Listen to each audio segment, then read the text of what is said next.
En la campaña electoral se han hecho muchos anuncios, entre ellos la intención de renegociar los contratos mineros. Eso lo ha lanzado como propuesta el candidato Pedro Castillo de Perú Libre. Incluso en el debate en Chota, ustedes recordarán, aseguró que el 70% de todas las ganancias de las mineras se iba a quedar en el país. ¿Es esto factible? ¿Se pueden renegociar contratos ya firmados? ¿Cómo queda nuestro país si eso se produce? Todo eso lo vamos a conversar con César Fuentes, que es director de la Maestría de Gestión Pública de ESAM. Estamos con él ya. César, ¿cómo estás? ¿Qué tal? Buenas tardes. Muy buenas tardes. ¿Qué tal? No es imposible renegociar contratos, ¿verdad? Pero ¿en qué situaciones se pueden dar para que finalmente no se sienta una de las partes agredido, como que se ha ido más allá de lo que la letra dice y nos pueda incluso demandar? Así es. Yo creo que hay un tema que es implícito en cualquier contrato, ya sea minero o de metales, es el hecho que hay cierto rango de precios. ¿Y qué ha pasado? Si uno ve el rango de los precios del cobre, que hoy día está bordeando los 4.60 por libra, ha crecido más o menos $2 por libra en el lapso de un año. Estaba en esta época del año pasado, estaba alrededor de 2.50, ahora está entre 4.50 y 4.60. Es decir, que ha habido $2 por libra. Ese es un tema importante que tiene que saber Tilly. El otro tema es que Perú, junto con Chile, son los países que tienen costos menores de producción de cobre. Y esto es debido también a las tecnologías que tienen las empresas mineras, y ha habido pues un incentivo de largo plazo también para que ambas estén estables. Y esto está bordeando para Perú más o menos debe ser alrededor de 1.20 centavos libra, Chile es un poquito más, alrededor de 1.40. Si uno compara entonces, hace la matemática, ¿no? Si está a 4.60 y el costo es 1.20, 1.40, como quieramos, hay una brecha para negociar. Y eso es lo que creo que se tiene que hacer. Y se ha hecho, ¿no? Se ha hecho en otros países. Yo creo que acá hay un tema que eso tiene que ser manejado con mucha reserva, porque esto genera y puede inflamar, lógicamente, por uno y otro lado, temas complicados, ya sea desde nacionalismo, expropiación. Yo creo que el tema es, sí se puede negociar. No está escrito en piedra, cualquier contrato puede negociarse, y las mineras, ellas conocen también que este es un boom que aparentemente, y esto digo aparentemente porque en el tema de los minerales es muy difícil saber qué va a pasar con los precios.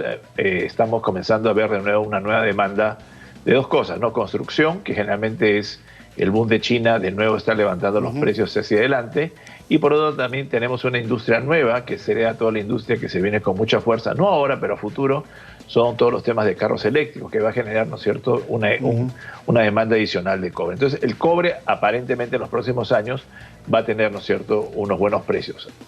Llegar a quedarte con el 70% de las producciones, como en algún momento se dijo en el debate en Chota por parte de Pedro Castillo, ¿eso es factible? No. Yo creo que el candidato Castillo probablemente no está bien informado o no conoce, no tiene que conocer tampoco el tema minero. Pero si uno ve la base tributaria, por lo general, hay dos impuestos grandes que tiene la minería en el Perú, ¿no? Uno es el impuesto a la renta, que es alrededor de 29-30%, y tenemos un impuesto sobre minería que, si ustedes recuerdan, en el gobierno de Ollanta Humala también se planteó. Curiosamente, en el año 2011 hubo un boom muy fuerte de cobre y se planteó una renegociación. Y ahí yo creo que lo que hay que hacer es ver qué puede beneficiar a las partes. Yo creo que hay dos cosas que son relevantes en una renegociación. Uno es, para no perjudicar a la empresa, diríamos, o que también hay una compartición de las ganancias, como lo queramos ver, creo que lo más sencillo es hacer como ha hecho Chile en su reforma de hace ya 3 o 4 años atrás, es, ¿no es cierto?, un escalonamiento en términos de compartición cuando los precios suben. Hoy día estamos en 4.60, si eso se mantiene, entonces ¿qué va a pasar? Si es sube, una especie de impuesto a la sobreganancia, ¿no? Si cuando está alto me pagas más, cuando está bajo me pagas menos. Exacto, y puede ser negociado por franjas, puede gatillarse, es decir, hay varios mecanismos. Por ejemplo, pueden ser gatillos automáticos, pueden ser gatillos por promedio, se puede usar promedios móviles. Probablemente lo que hay que hacer es que esto no fluctúe mucho ni para la empresa ni para el Estado peruano. Porque ¿qué pasa? También hay un tema que es importante que uno tiene que ver. Es decir, si nosotros ponemos impuestos mucho mayores y eso puede generarte rentas de corto plazo, El tema es que este sector no va a invertir, y eso está probado muchas veces, que cuando tienes impuestos muy altos simplemente la inversión minera no viene y se va a otras localidades. Eso es lo que no hay que hacer. Claro. Lo que hay que hacer es buscar un punto medio donde yo creo que sí hay espacio para un claro, porque mayor, finalmente tienes que ser un mercado atractivo para que vengan las inversiones, ¿no? Si le clavas impuestos demasiado altos, más altos que tus competidores, pues serán ellos los que cojan las inversiones.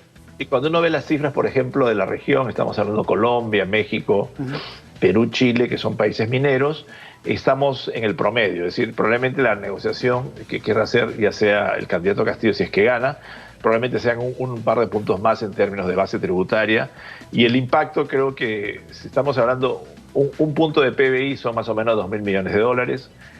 Hoy día, más o menos, para que tenga una idea también, el 20% del impuesto a la renta lo pagan más o menos las empresas mineras, que es bastante fuerte. Entonces, subir un poco más eso se puede hacer, ¿no es cierto? Pero también hay que hacer un esfuerzo, que es la contracara que el Estado se tiene que hacer. Es decir, tenemos más dinero donde generamos la capacidad de gestión, y más aún que hay un problema que yo considero que no es adecuado la resolución, que es el canon minero. El canon minero es una parte del impuesto a la renta, se va a los gobiernos regionales y locales solamente por tener la mina en su sitio o en su lugar geográfico, y no debería ser así. Yo creo que el canon es un tema que genera mucha polémica, pero además no es, desde el punto de vista técnico, lo mejor que se puede hacer para distribuir estos ingresos, porque al final el cobre, además, el oro, en muchos lados no ha resultado, ¿no? No ha habido la inversión. Exacto, ni el cambio esperado en las regiones que tienen el mineral en su subsuelo.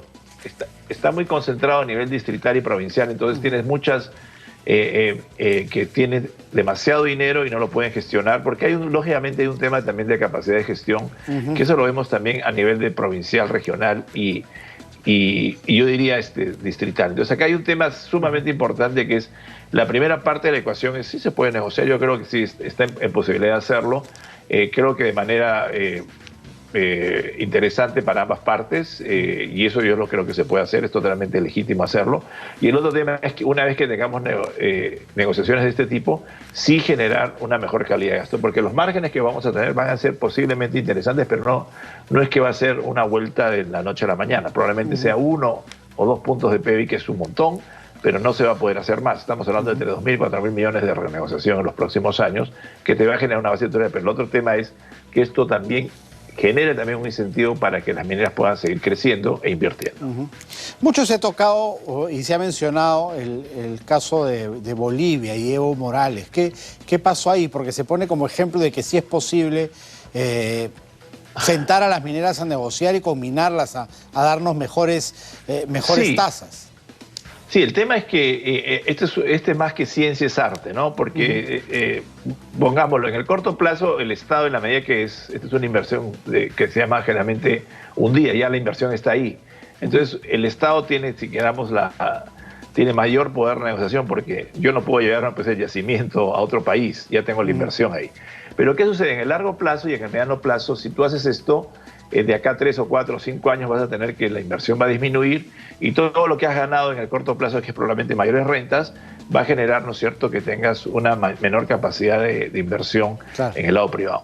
Yo creo que lo que habría que hacer de manera más inteligente es como se está haciendo en otros sitios, es dar incentivos, por ejemplo, para que se generen lo que se llama clústeres, ¿no es cierto?, mineros, como hace Chile, por ejemplo, como hace Sudáfrica.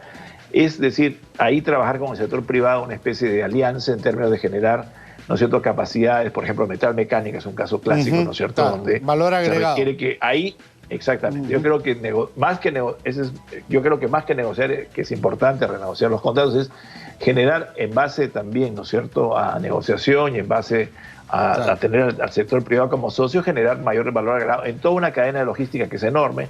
Y ahí vamos a tener mejoras en el sector metal mecánico y también impacto, ¿no es cierto?, en empleo y producción regional. Y pensar también más en destrabar los grandes proyectos, ¿no? Porque los que están en operación se van terminando y necesitamos otros de dónde sostenernos, ¿no?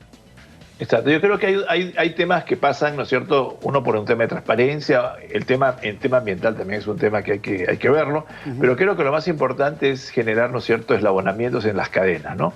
Por ejemplo, un dato que probablemente el televidente no sabe, nosotros exportamos mucho concentrado, que es lo primero, ¿no es cierto?, en un proceso de producción minera, pero otros países, por ejemplo, han avanzado en blister, lo que es, ¿no es cierto?, lo que se llama ya cobre de mucho más pureza, y así lo podemos hacer. Hacia atrás también, en lugar de, ¿no es cierto?, hay muchos productos de metalmecánica que los podríamos tranquilamente tener con productores nacionales y no los tenemos. Entonces acá hay varios espacios, ¿no es cierto?, de negociación y de mejora. Y obviamente en la medida que esta cadena, porque no solamente es un tema de impuestos, sino que esta cadena productiva o cadena de eslabonamiento del cobre o del oro, ¿no es cierto?, te genere empleos locales, que es lo que justamente estamos buscando. Perfecto, César. Muchísimas gracias, como siempre. Encantado.